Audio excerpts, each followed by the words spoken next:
વિદ્યાર્થી મિત્રો, મારી યુટ્યુબ ચેનલ પર તમારું હાર્દિક સ્વાગત છે. આજે આપણે એસવાય બીકોમ સેમ6 કોસ્ટ એકાઉન્ટિંગ ચેપ્ટર 1 યુનિટ 1 પડતરના હિસાબો અને નાણાકીય હિસાબોની મેળવણીમાં કચ્છ યુનિવર્સિટી ના એક વિદ્યાર્થીની કોમેન્ટ આવેલ હતી કે સાહેબ સ્વાધ્યાયનો દાખલો નંબર 38 આવડતો નથી. તો એની કોમેન્ટ ઉપરથી તમારા કચ્છ યુનિવર્સિટીના ટેક્સ્ટબુકમાં પેજ 70 ઉપર એ દાખલો આપેલો છે. એ દાખલાની રકમ આ મુજબ છે.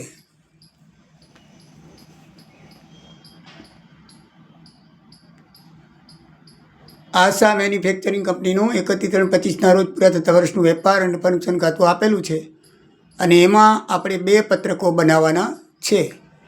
એક પડતર પત્રક અને એક નાણાકીય હિસાબ મુજબ નફાની મેળવણી પત્રક. તો સૌથી પહેલાં આપણે પડતરનું પત્રક બનાવીએ. તો દાખલામાં જોતા જઈએ, માલ સામાન 2,51,500 છે. એમાંથી જે અર્ધ તૈયાર માલ પડ્યો છે એનો માલ સામાન બાદ થાય તો અર્ધ તૈયાર માલમાં 28,000 છે એ બાદ થશે એટલે ચોખ્ખા 2,63,500 માલ સામાન આવશે. એમાં ઉત્પાદક મજૂરી ઉમેરીએ એટલે પ્રાથમિક પડતર આવે. તો ઉત્પાદક મજૂરી આપણને 1,86,100 આપેલી છે. એમાંથી અર્ધ તૈયાર માલની બાદ કરી 15,600 એટલે 1,70,500 ચોખ્ખી થાય. આ બેનું ટોટલ મારીએ એટલે પ્રાથમિક પડતર 4,34,000 આવે. હવે એમાં કારખાનાના પરોક્ષ ખર્ચા આપણે ઉમેરીએ. તો કારખાનાના પરોક્ષ ખર્ચા જૂના લેવાના નથી, પણ એમાં આપણને નીચે ભાવ આપી દીધેલો છે 8.25. એટલે ઉત્પાદનના 15,500 એકમ છે. ઉત્પાદન સૂચનામાં લખેલું છે 15,500, એનો 8.25 ભાવ છે એટલે 1,27,875 થાય. પ્રાથમિક પડતરમાં કારખાનાના ખર્ચા ઉમેરીએ એટલે કારખાના પડતર આવે 5,61,875.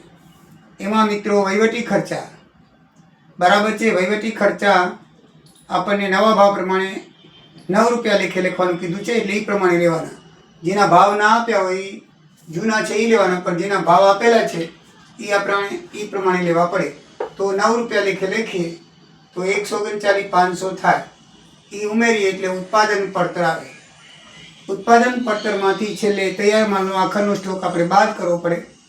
તો સૂત્ર છે કે ઉત્પાદન પડતર ગુણ્યા વધેલા એકમો ભાગ્યા કુલ ઉત્પાદન એકમો. તો ઉત્પાદન પડતર આપણી 77,75 એટલે 7,01,375 આવી. એકમો કેટલા વધ્યા તો જો 15,500 એકમો છે, એમાંથી 15,000નું વેચાણ કરેલું છે, 500 એકમ વધ્યા એટલે આખરના સ્ટોકમાં વધેલા એકમો 500 કહેવાય અને ટોટલ એકમો 15,500 છે. આ બધાનો ગુણાકાર ભાગાકાર કરીએ તો આપણનો આખરનો સ્ટોક આવે છે 22,625. આમાંથી બાદ કરીને બરાબર વેચેલ માલની પડતર આવી જાય. આ બરાબર ચોખ્ખી વેચેલ માલની પડતર આવી જાય. આપણે વેચાણ કર્યું છે 7.5 લાખનું, તો 7.5 લાખનું વેચાણમાંથી વેચેલ માલની પડતર બાદ કરો એટલે 71,250 આપણો નફો થયો. આ બેનો તફાવત બરાબર. આમાંથી આ બાદ કરો, ઉપરથી નીચેની પણ નીચેથી ઉપર. આ વેચાણ છે, વેચાણમાંથી આપણી પડતર બાદ કરો એટલે 7,50,000માંથી 6,78,750 બાદ કરો, 71,250 આપણો નફો આવી ગયો. હવે નાણાકીય હિસાબ મુજબ જો નફા મેળવણી દર્શાવતું પત્રક કરવું હોય તો પડતરના હિસાબથી શરૂ થાય. તો પડતરના હિસાબ મુજબ નફો આપો 71,250. એમાં વહીવટી ખર્ચનીમાં વધુ વસૂલાત થઈ છે. આપણે વહીવટી ખર્ચ જોઈએ તો દાખલાની અંદર આપેલી છે વહીવટી ખર્ચ નીચે આપણે 1,36,500 અને આપણે કર્યું છે 1,39,500.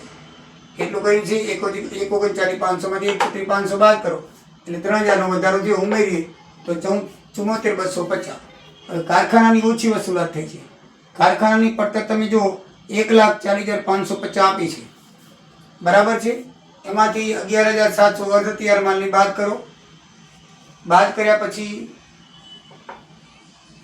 આપણે ખરેખર કેટલી વસૂલ કરી છે 1,27,875.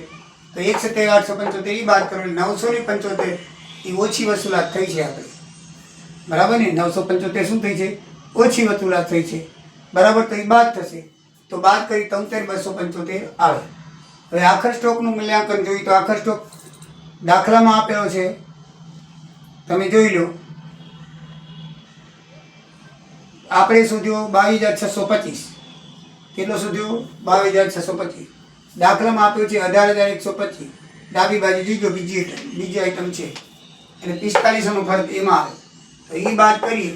આમાં શું છે? વધુ હોય પ્લસ કરવાનું ને ઓછું હોય બાદ કરવાનું. બરાબર છે? આ વધુ વસૂલાત હતી તે પ્લસ કરી, આ બે ઓછી છે તે બાદ કરી. તો ચોખ્ખો નફો નાણાકીય હિસાબ મુજબ 68,775 આવી ગયો. આ પ્રમાણે જવાબ મિત્રો આવે છે. તૈયાર માલના સ્ટોકમાં જરાક જોઈ લેજો કે 140 તૈયાર માલનું દાખલામાં આપેલું છે, એમાંથી અર્ધ તૈયાર માલ બાદ કરીએ અને પછી આપણે ખરેખર કેટલો લીધો છે એ બાદ કરીને 975નો તફાવત આવે છે.